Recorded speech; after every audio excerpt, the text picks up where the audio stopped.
Presidente da República José Ramos Horta ao encontro com o vice-ministro parlamentar japoniano para negócio estrangeiro, Komura e a encontro nebe realiza e a terça-feira loron sanolo recentolo fulang agosto tinan rua ronolo resinhat e a Palácio Presidencial baripite diline discute com a desenvolvimento e infraestrutura no mos de verificação economia inclui a recurso humano e a Timor-Leste.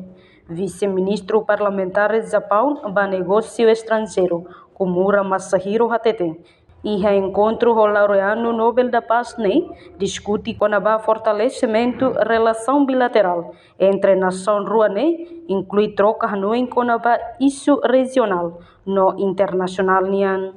Japão mos compartilha valor fundamental no principal com a barra meeting ordem internacional nebe livre baseada no Estado de Direito Democrático. 東ティモールの関係をしっかりと築いていくということを目的として今回大統領にも表敬訪問をさせていただきました。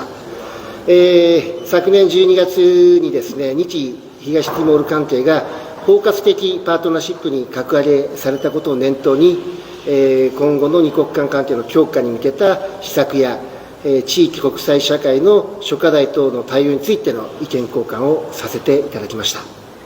Portanto, a visita vice-ministro parlamentar do Japão para negócio estrangeiro, mas Palácio Presidencial baripite diline, marca passos significado ida, onde a em parceria compreensivo entre Timor-Leste e o Japão.